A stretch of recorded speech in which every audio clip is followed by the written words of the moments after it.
Alrighty, welcome back.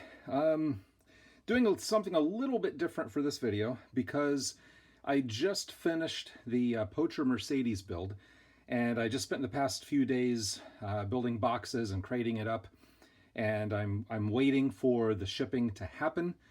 And right now, my garage is a mess of scrap pieces of cardboard and foam and wood, and I need to take a few days to clean up, but I don't want to do that until the crate is out of the garage and it's all settled and done.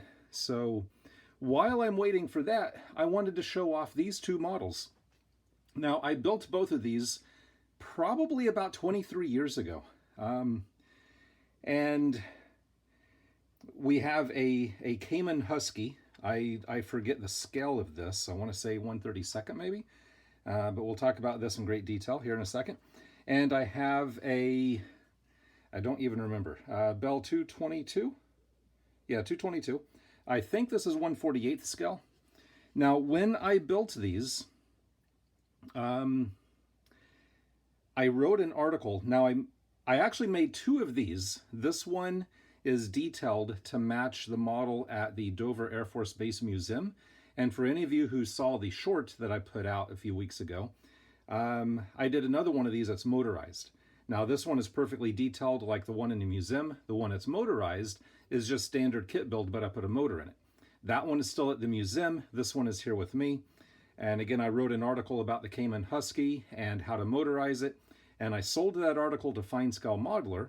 And this one is also motorized. I'll put a battery in it and see if it still works, because again, it was 23 years ago.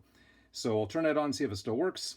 The rotor is probably wobbly because when I was getting this out of my little storage shelf, the main rotor broke off, so I just super glued it back on. So I'm sure it's probably wobbly. I'm going to have to spend more time attaching that better. But again, I wrote an article about the Bell 222 and how to motorize the model. And Fine Scale Modeler bought both of those articles, and they paid me what I thought pretty well. But I wasn't really even concerned about the money. I was more interested in seeing my work published. I was interested in seeing my article and all the photos published. And so I was waiting, and every issue I got in the mail, there was no article. So I'd wait for the next one, no article. After about a year, I contacted them and asked them what was going on with my articles. And they're like, oh, well, we had to schedule some stuff around. They'll be published. Just be patient, they'll be published. So I waited and waited, and finally another couple of years went by.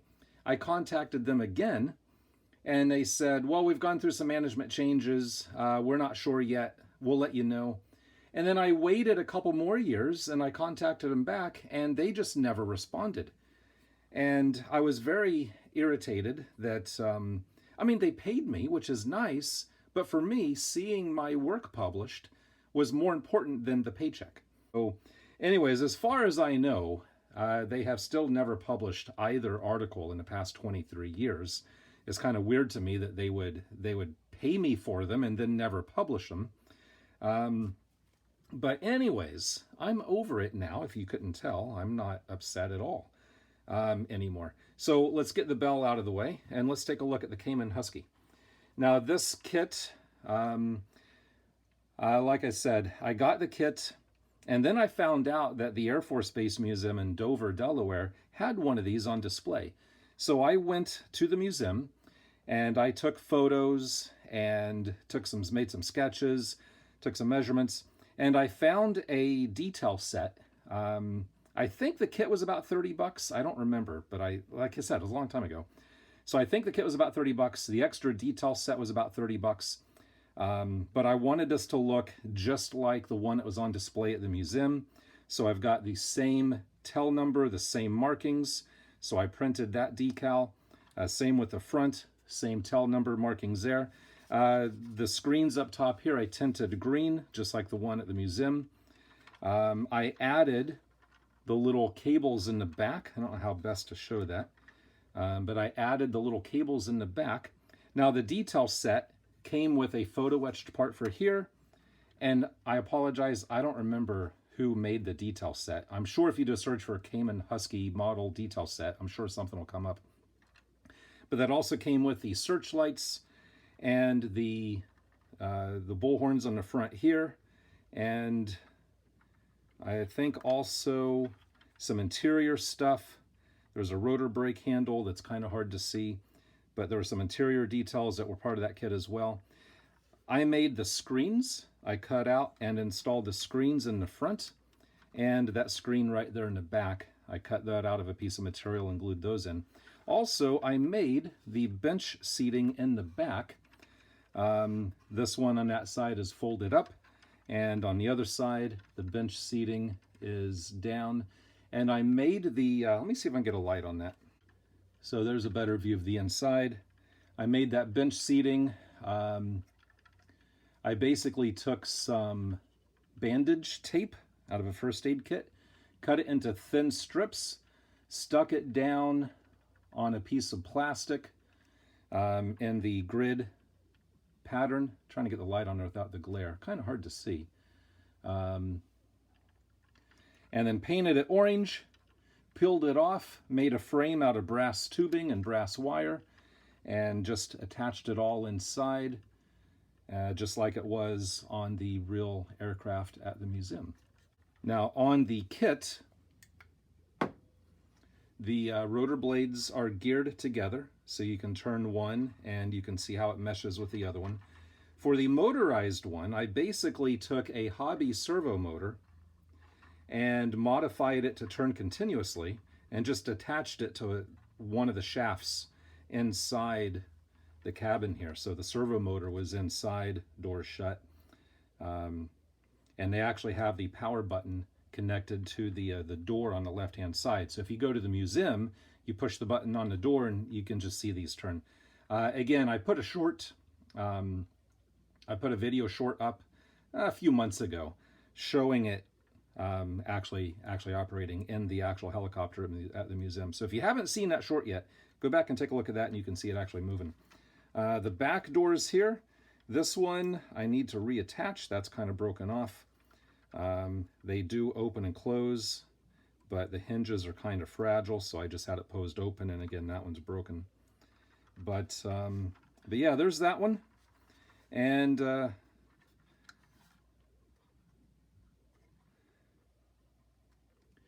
view inside, kind of hard to see inside. But anyway, so there's this one. And again, it's dusty, falling apart. And like I said, built about 23 years ago. So I think it's holding up okay, considering. Now the other one, right here, again, this one is motorized. I've got the switch on the side here.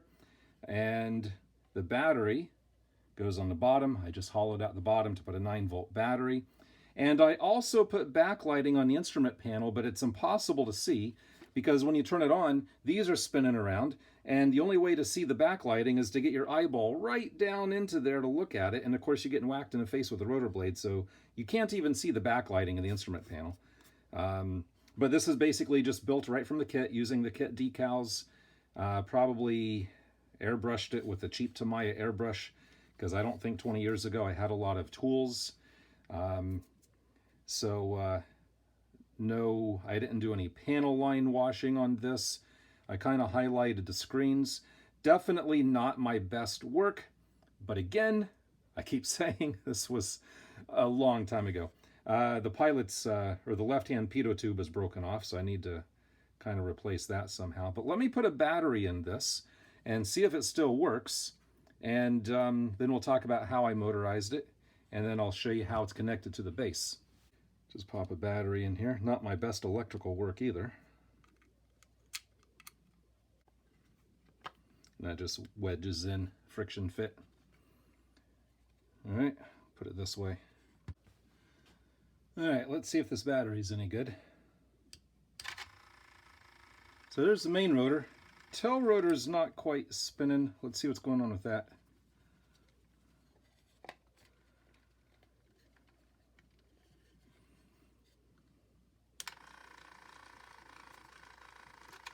There it goes. Just needs a little kickstart. Did I mention I made this 23 years ago?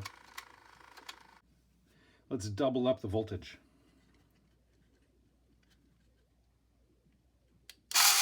There it goes. That's almost sounds real.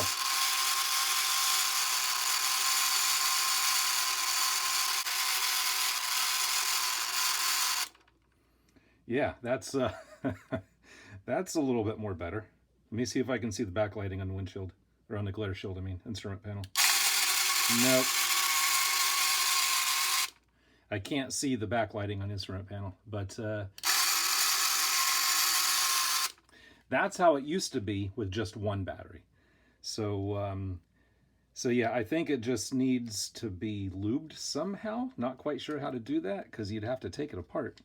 But anyways, the way this is made, inside here, I've got it's a 90-degree gearbox. I don't know the gear ratio, but the motor is setting horizontally, and it's in a metal bracket geared 90 degrees to here, and it's a worm drive. That's why you can't back drive that.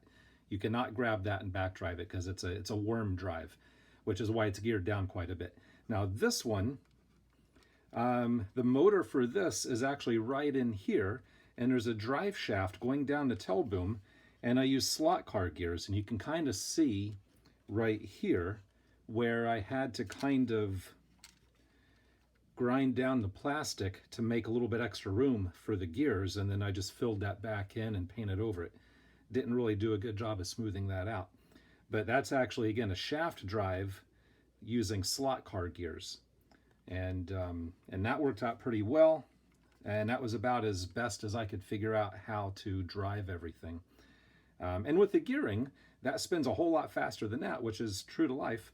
So that just helps with the realism on it. Now, the way this is mounted, we can just pull that off, and you can see those metal pins sticking up. And then those metal pins plug into a hole there and there, inboard of each gear. And that's where the power goes through to the motors. And I'm actually pretty proud of that. I mean, like I said, I built this many, many years ago, way before I even knew what YouTube was. And again, I did not have very many modeling tools, nor did I have very many modeling skills. But I'm happy. I mean, I'm proud of this. You know, this is something I did a long time ago. Fine Scale Modeler bought. It's a little tail heavy. I didn't put weight in the nose because the little post there would hold it up when you plug it in. Of course, it's not plugging. I mean, yeah. But you just kind of got to line those up, and that'll hold it on all three gear. So, and of course, just fake grass. This is a piece of the craft foam that I just painted with the helipad landing. And so anyways, like I said, not my normal video, but I'm waiting to get the shop cleaned up so I can start working on some other projects that I will definitely be getting back on just as soon as I can get stuff back in order in the shop here. So hopefully you enjoyed it. I don't plan on putting these on eBay or anything, but if any of you out there watching feels like you really have to have one of these, you can go to my website. It's www.blueracecars.com. Go to my website, contact me, and make a reasonable offer. Like I said, I'm not really, and I wasn't even thinking about selling them until like 5 seconds ago.